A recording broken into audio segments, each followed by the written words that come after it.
परीक्षा पे चर्चा करते हैं, लेकिन जब परीक्षा लीक हो जाती है उस पे चर्चा नहीं करते हैं। एयरपोर्ट पे बैठते हैं कि हम जाएंगे तो अवरोध हो जाएगा। ये परफॉर्मेंस करना, कैमरा के सामने घड़ियाली आंसू बहाना, प्रधानमंत्री जी ये सब बहुत अच्छा करते हैं। आपको इतना ही कोऑपरेट करना है स्टूडेंट्स के साथ में, तो इस देश के जो करोड़ों छात्र हैं जिनका भविष्य आप ही के कैबिनेट में बैठे हुए मंत्री ने बर्बाद किया हुआ है, आप उनका इस्तीफा दिलवा दीजिए सर। फिर आपको जितना फ्लाइट में जाना है आप जा सकते हैं। जब स्टूडेंट्स को 2-2 मिनट लेट पहुंचने से एग्जाम उनका छूट जाता है तब कुछ नहीं कहते हैं। आपने फोर्स किया है स्टूडेंट्स को कि वो अपनी तमाम अभी भी अपनी तैयारियों को दांव पे लगा के, भविष्य को दांव पे लगा के इस सड़क पे सोएं, तब तक सोएं जब तक आपके निकम्मे मंत्री को आप इस्तीफा नहीं दिलवा रहे हैं।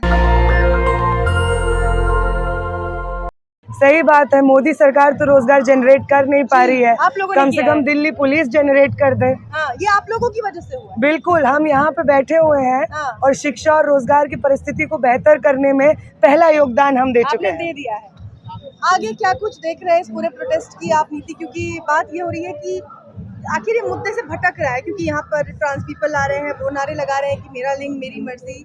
उसके अलावा यहाँ पर और भी अलग अलग तरीके के लोग आ रहे हैं, हर मुद्दे पर बात हो रही है। अब किसानों का भी समर्थन मिल गया आप लोगों को, वो भी आपको खुले तौर पर अब समर्थन दे रहे हैं। अभी कुछ देर पहले अभिजीत ने उसका अनाउंसमेंट किया।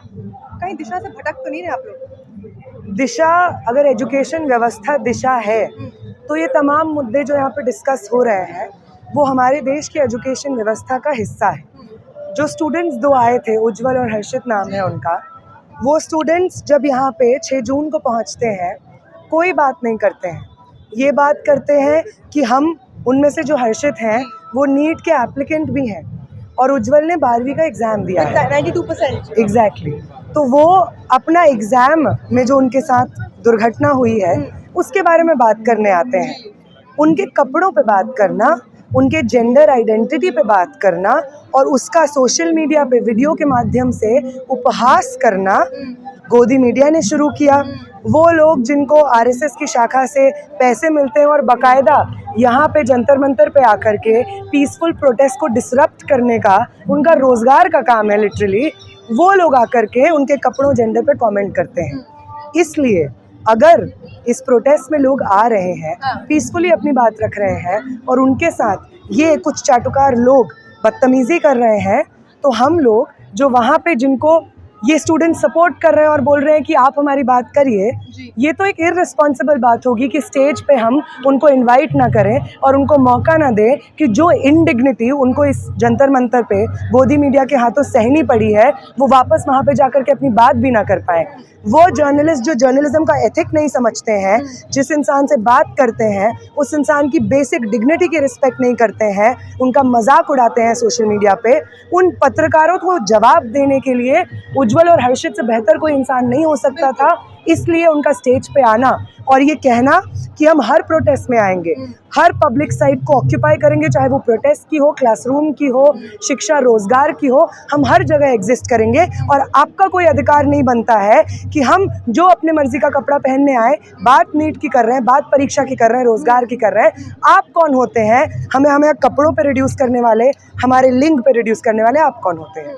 दूसरा सबसे अहम सवाल आप लोगों की फंडिंग को लेकर उठाया जाता है कि ये इतने दिनों से यहाँ बैठे हैं, अलग अलग स्टेट्स में आप लोगों ने प्रदर्शन किए, 9वां प्रदर्शन दिल्ली में था, कहाँ से पैसे आ रहे हैं? यहाँ 3 दिन से बैठे हैं, खाना कहाँ से आ रहा है, पानी कहाँ से आ रहा है? उस पर क्या कुछ कहना चाहेंगे? हालांकि हमने वो तस्वीरें देखी हैं कि किस तरीके से यहाँ पर जिस भारत की तस्वीर हमने देखी है, जिस भारत में हम रहे हैं, बड़े हुए हैं, वो यहाँ साफ दिखाई दे रही है कि हर समुदाय से लोग आकर अपनी क्षमता के अनुसार आप लोगों की मदद कर रहे हैं। लेकिन उनको जवाब देने के लिए जिन लोगों को फंडिंग बड़ा भारी शब्द लगता है, उन्हें लगता है सीधे पाकिस्तान से फंडिंग आ रही है यहाँ, उनके लिए क्या कहें? देखिए, अडानी अंबानी से जिनको फंडिंग आती है उनके बारे में आप 4 शब्द नहीं बोल पाते हैं। इलेक्टोरल बॉन्ड्स में जिस पॉलिटिकल पार्टी ने भर भर के चंदा खाया, उस पॉलिटिकल पार्टी से आप सवाल नहीं पूछ पाते हैं।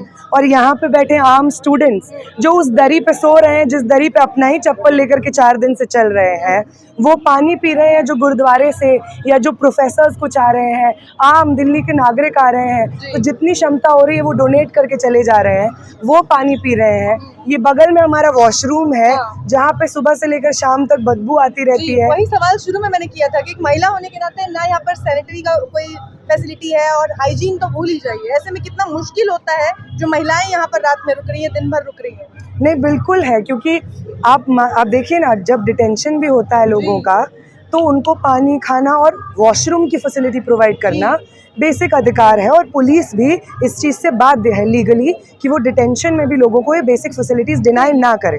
तो ऐसे समय में तथाकथित रूप से हम तो आज़ाद हैं, हम डिटेंशन में नहीं है जंतर मंतर में, लेकिन यहाँ पे भी वॉशरूम की फैसिलिटी पहले दिन हमें डिनाई हो रही थी। ये वॉशरूम, वो तो यहाँ पे जो कर्मचारी काम करते हैं वो इतने बढ़िया इंसान है क्योंकि वो समझते हैं कि आम लोगों का दर्द क्या होता है, बच्चे बेहतर नौकरी पालें, शिक्षा पालें, इस चीज़ के लिए संघर्ष क्या होता है, और जब पेपर लीक की वजह से वो संघर्ष अंधेरे में डूब जाता है तो वो क्या होता है, इसलिए वो बहुत साथ देते हैं। अगर हम बोलें कि पानी नहीं आ रहा है तो वो कोशिश करते हैं पानी का जुगाड़ करने की, हम बोलते हैं गंदा तो वो मदद कर देते हैं। लेकिन यूपी पुलिस, दिल्ली पुलिस की तरफ से यहाँ पे, अब क्या बोलें, यूपी पुलिस, दिल्ली पुलिस, हर जगह से जहाँ जा रहे हैं वहाँ वही रवैया है। तो दिल्ली पुलिस के ऊपर ये सवाल है कि आप लोग तो जनता की सेवा करने की कसम खाते हैं, प्लेज खाते हैं वर्दी पहनते वक्त, तो पीसफुल प्रोटेस्ट को डिसरप्ट करके, धर्मेंद्र प्रधान को संरक्षण दे करके, आम जनता के शिक्षा रोजगार की बात को ध्वस्त करके आपको क्या मिलेगा? नहीं, लेकिन पुलिस तो ये कह रही है ना कि आप लोगों को 5 बजे तक, 20 तारीख की परमिशन ली थी आपने 5 बजे तक की, उसके बाद तो ये धरना गैर कानूनी हो गया, फिर आप लोग यहाँ गैर कानूनी तौर से बैठे हैं। वो बाकायदा अनाउंस कर रहे थे कि सुप्रीम कोर्ट की गाइडलाइंस है उसका पालन नहीं कर रहे आप लोग। आप वो एकदम सही बात बोल रहे हैं, कोई भी गैर कानूनी काम, अवैध काम नहीं होना चाहिए। इसलिए हम मांग रहे हैं कि वो इंसान जो 14 स्टूडेंट्स की इंस्टीट्यूशनल मर्डर के लिए डायरेक्टली रिस्पॉन्सिबल है, धर्मेंद्र प्रधान, वो व्यक्ति अपनी कुर्सी पर बैठा हुआ है, वो अवैध है। वो इंसान जो इस पूरे एजुकेशन सिस्टम को ड्राइव कर रहा है, डिफेंड कर रहा है, और वो इंसान जो इसके सेंटर में बैठा हुआ है, उस इंसान का शिक्षा मंत्री की कुर्सी पर काबिज रहना, ये कितना जायज़ है, ये कितना सही है, इस पे जब दिल्ली पुलिस हमें बता देगी, डिफेंड कर लेगी, तब हम भी हट जाएंगे। हमारा इस देश में फेयर एग्जामिनेशन प्रोसेस हमें मिले, इस चीज़ को इंश्योर कराना शिक्षा मंत्री का काम है। शिक्षा व्यवस्था में अव्यवस्था और पेपर लीक की वजह से किसी भी स्टूडेंट की जान ना जाए, ये इंश्योर कराना शिक्षा मंत्री का काम है। हम किसी प्राइवेट कंपनी में होते हैं और कोई एम्प्लॉय ढंग से काम नहीं करता है, उसे एक दिन में निकाल दिया जाता है। शिक्षा मंत्री भी तो काम कर रहे हैं, इट्स हिज जॉब, वो हम पे एहसान नहीं कर रहे हैं, उनको सैलरी मिलती है अपना काम करने के लिए, जो काम वो 2021 से, जब से शिक्षा मंत्री बने हैं तब से नहीं कर पा रहे हैं। तो उस व्यक्ति को क्यों अपनी तमाम नाकामियों के बावजूद इस्तीफा देने पे नहीं बोला जा रहा है, ये बताए सरकार। रीनीट का एग्जाम कल हुआ, कुछ गड़बड़ियां हुई, किसी के सेंटर्स अबू धाबी में आए, किसी के सेंटर्स में इतने ग्लिच थे कि जब वो वहाँ पहुंचे तो उन्होंने रिफ्रेश किया तो बताया गया कि नहीं आपका सेंटर ये नहीं, 40 किलोमीटर दूर है, वहाँ जाकर दीजिए। 2-2 मिनट के लिए जो बच्चे लेट हो गए थे उन्हें सेंटर्स के बाहर रोते बिलखते छोड़ दिया गया, उनके पेरेंट्स को छोड़ दिया गया। प्रधानमंत्री मोदी ने 2 घंटे एयरपोर्ट पर बिताए हैं इस वजह से कि अगर वो जाएंगे तो ट्रैफिक रेगुलेट होगा और बच्चों को दिक्कत होगी। इतना सब तो कर रहे हैं ना प्रधानमंत्री जी और शिक्षा मंत्री जी, अब क्या चाहती हैं आप? प्रधानमंत्री जी ये सब बहुत अच्छा करते हैं, परीक्षा पे चर्चा करते हैं, लेकिन जब परीक्षा लीक हो जाती है उस पर चर्चा नहीं करते हैं। एयरपोर्ट पे बैठते हैं कि हम जाएंगे तो अवरोध हो जाएगा तो हम नहीं जाएंगे, लेकिन जब स्टूडेंट्स को, वही जो आपने कहा, 2-2 मिनट लेट पहुंचने से एग्ज़ाम उनका छूट जाता है, तब कुछ नहीं कहते हैं।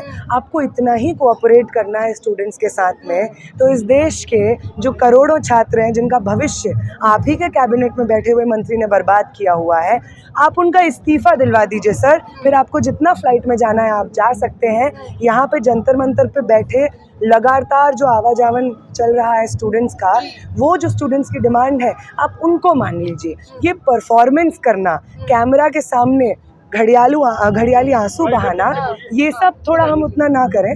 हम ये चीज़ करें कि जो स्टूडेंट्स के एक्चुअल मुद्दे हैं, स्टूडेंट्स फोर्स है, यहाँ पे कोई भी अपनी मर्जी से नहीं रह रहा है, किसी को मज़ा नहीं आता है कि इतनी पसीने, इतने धूप गर्मी में यहाँ पे बैठे सुबह से लेकर शाम तक यहाँ पे समय बिताएं। स्टूडेंट्स को फोर्स किया गया है, हर स्टूडेंट चाहता है कि इतनी गर्मी में वो अपने घर में बैठे, ठंडा पानी पिए, आम का मौसम है, आम खाए, स्वस्थ रहे, सब ये चाहते हैं, चाहे चूस कर खाए, घाट कर खाए, उसकी मर्जी है। एग्ज़ाम की तैयारी, रीनीट था, स्टूडेंट्स चाह रहे थे रीनीट की तैयारी करें, यूपीएससी के एग्ज़ाम आ रहे हैं, स्टूडेंट्स चाहते हैं उसकी तैयारी करें, तमाम भर्तियों की भर्तियाँ निकली हैं उसकी तैयारी करें, लेकिन स्टूडेंट्स फोर्स किए हैं, आपने फोर्स किया है स्टूडेंट्स को कि वो अपनी तमाम अभी भी अपनी तैयारियों को दांव पे लगा के, भविष्य को दांव पे लगा के इस सड़क पे सोएं, तब तक सोएं जब तक आपके निकम्मे मंत्री को आप इस्तीफ़ा नहीं दिलवा रहे हैं, सिर्फ इसलिए क्योंकि आपके मंत्री भाजपा को हरियाणा में, बंगाल में, उड़ीसा में चुनाव जितवा देते हैं, आरएसएस के हर प्रोग्राम में पहुंच करके पर्याप्त लीडर्स की चाटुकारिता करते हैं, तो आप उनका जो अटर फेलियर है शिक्षा मंत्री होने का, आप उस पर ध्यान नहीं देंगे। आपके पार्टी के प्रति, आरएसएस के प्रति उनकी प्रतिबद्धता देखते हुए आप उनकी करोड़ों स्टूडेंट्स के प्रति जो रवैया है, निकम्मापन है, 14 स्टूडेंट्स के इंस्टीट्यूशनल मर्डर के लिए डायरेक्टली रिस्पॉन्सिबल है, आप उसको माफ़ कर देंगे सिर्फ इसलिए क्योंकि वो आपको कहीं पे चुनाव जिता रहे हैं। आपको शर्म आनी चाहिए। यहाँ एक सबसे अहम सवाल जो इस पूरे आंदोलन के बाद 3 दिन हो चुके हैं, पर फिर भी लोग ये सवाल पूछ रहे हैं कि भविष्य क्या है इस आंदोलन का, आगे क्या होगा। मान लीजिए धर्मेंद्र प्रधान ने इस्तीफा दे दिया, उसके बाद आप लोग क्या कुछ करेंगे? क्योंकि सिर्फ इस्तीफे से तो कुछ बदलेगा नहीं, सिर्फ इस्तीफे से तो अचानक से पेपर लीक बंद नहीं हो जाएंगे, वो सबसे अहम सवाल है। और एक और सवाल जो यहाँ लोग आ रहे हैं वो अक्सर हमसे पूछते हैं, तो वो मैं आपसे जानना चाहती हूँ कि इस देश में सारे पेपर लीक हो रहे हैं, लगभग ऐसा एक भी पेपर नहीं है जो पिछले कुछ सालों में सही तरीके से हुआ हो। या तो रिजल्ट में गड़बड़ी होती है, रिजल्ट आ जाता है तो फिर पहले तो एग्जाम लीक होते हैं, एग्जाम लीक ना हो तो सेंटर्स में दिक्कत होती है, जैसा आपने देखा होगा एसएससी सीजीएल का मुद्दा है, एसएससी 2020 वाले बच्चे अब तक प्रोटेस्ट करते हैं। तो इन तमाम मुद्दों को लेकर, लेकिन यहाँ जब मुद्दा उठाया गया तो सिर्फ नीट का मुद्दा उठाया जा रहा है। ऐसा लगता है जैसे सिर्फ नीट के स्टूडेंट्स के लिए पूरी मांग उठ रही है, जबकि देश भर के यूपीएससी तक के स्टूडेंट्स जिनका एग्जाम इस बार आपने देखा होगा किस तरीके के वाहियात सवाल उनसे पूछे गए थे, वो भी एक अहम मुद्दा है। अब तक लगता था कि यूपीएससी कम से कम सही तरीके से काम कर रही है, अब यूपीएससी जैसी संस्था भी सवालों के घेरे में है। तो यहाँ और भी बहुत सारे मुद्दे होने चाहिए, उन सबको क्या आप लोग एक साथ लेकर नहीं चले? एक्चुअली आप ये सवाल बहुत इम्पोर्टेंट सवाल है। यही बात है कि ये एक मूवमेंट है जिसमें अलग अलग क्षमता में, अपनी क्षमता में अलग अलग समझदारी रखने वाले लोग जुड़े हुए हैं। आप मुझसे सवाल पूछ रही हैं तो मैं बतौर आयशा, बतौर नेहा जवाब दूंगी। लखनऊ में जब मैं प्रोटेस्ट करने गई थी, वो आयशा का ही कॉमन स्टूडेंट्स ने वो इलाहाबाद से कॉल दिया था कि हम प्रोटेस्ट करेंगे, और उस कॉल का परमिशन से लेकर के उसका पर्चा बंटवाना, जो स्टूडेंट्स वहाँ पे कोचिंग इंस्टीट्यूशन के, उनके साथ में मीटिंग कर करके लखनऊ के प्रोटेस्ट को सफल बनाने के पूरे प्रोसेस में आयशा था। और वो नीट के मुद्दों पे सिर्फ नहीं था, वो यूपी एसआई का जो भर्ती होता है कांस्टेबल का, उसके लिए था। लेखपाल में जो स्कोर कार्ड की भारी परेशानी है उसके लिए था। वहाँ पे जो आम छात्र हैं, असिस्टेंट प्रोफेसर की जो भर्तियाँ होती हैं उसके लिए था।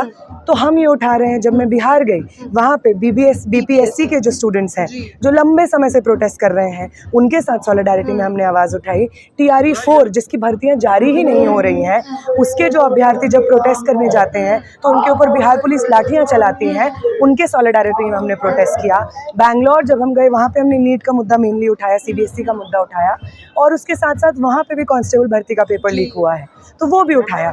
दिल्ली में भी आप अगर मेरा वक्तव्य सुने या मेरे नारे सुने, आयशा के साथियों के नारे सुने, उनका जहाँ पे घेरा बना के आयशा के साथी नारे लगाते हैं, आप वो सुने तो हम स्टूडेंट मूवमेंट के लोग हैं, हम अपनी ज़मीन जानते हैं, क्योंकि हम ही वो स्टूडेंट्स हैं जिनका भविष्य बर्बाद हो रहा है। हम अलग अलग देश के राज्यों से आ रहे हैं, अलग अलग कम्पिटिटिव एग्जामिनेशन की तैयारियां कर रहे हैं, इसीलिए हम अपनी ज़मीन को जानते हैं, हम अपने मुद्दों को जानते हैं, हम अलग अलग राज्यों के स्टूडेंट्स के मुद्दों को जानते हैं। तो हमारे बातों में, नारों में आपको हर इशू मिलेगा, क्योंकि हम समझते हैं कि नीट का जो इशू है, जो पॉपुलर इशू है, वो भी उतना ही ज़रूरी है जितना उन स्टूडेंट्स का इशू है जो शायद प्राइवेट कोचिंग नहीं ले पाते इसलिए नीट नहीं दे रहे हैं, लेकिन एसआई की भर्ती लेकर के चाहते हैं कि अपने परिवार को सपोर्ट कर सकें, ये भी उतना ही ज़रूरी है। इसलिए हम समझते हैं कि वो ज़रूरी है और हम ये उठाते रहेंगे। बाकी जो लोग हैं वो बिल्कुल वो स्टूडेंट मूवमेंट से नहीं आते हैं, तो हो सकता है उनको उतना जानकारी भी ना हो, ये तमाम चीज़ें ना हो, उनको भी हम चाहते हैं कि हमारे प्रेजेंस से ये मूवमेंट डाइवर्सिफाई हो और जितना पॉसिबल हम कर सकें स्टूडेंट्स इस देश भर में जो शिक्षा व्यवस्था, परीक्षा की पूरी प्रणाली, रोजगार की वजह से परेशान है, उनकी बात हम उठा सकें। एक आखिरी सवाल जो अभिजीत दीपके को लेकर उठाया जा रहा है कि यहाँ पर आपको आम आदमी पार्टी के प्रवक्ता जो पहले रह चुके हैं, कुछ अभी आपके साथ पार्टी में भी, टीम में भी हैं आपकी, और काफ़ी सारे लोग और भी आ रहे हैं, उसके अलावा एएसएपी जो उनकी स्टूडेंट विंग है वो यहाँ आप लोगों के साथ खाना बांट रहे हैं, पानी में हेल्प कर रहे हैं, जो कि मुझे लगता है हर पॉलिटिकल पार्टी को करना चाहिए था, बिल्कुल। But they are not doing it. उसके लिए कोई सवाल नहीं, पर सवाल ये है कि कई ऐसे लोग जो इल्ज़ाम लगा रहे हैं कि आरएसएस की बैकिंग है, क्योंकि पुलिस ने अब तक किसी को गिरफ्तार नहीं किया। कोई दूसरा प्रोटेस्ट होता तो उसी वक्त 5 बजे सब लोग डिटेन हो गए होते, टांग कर दिल्ली के किसी कोने में छोड़ आए गए होते। आप लोगों को पुलिस ने मौका दिया है, और ये मौका इसलिए दिया गया है क्योंकि आरएसएस की बैकिंग है, आम आदमी पार्टी की बी टीम है। क्या है ये?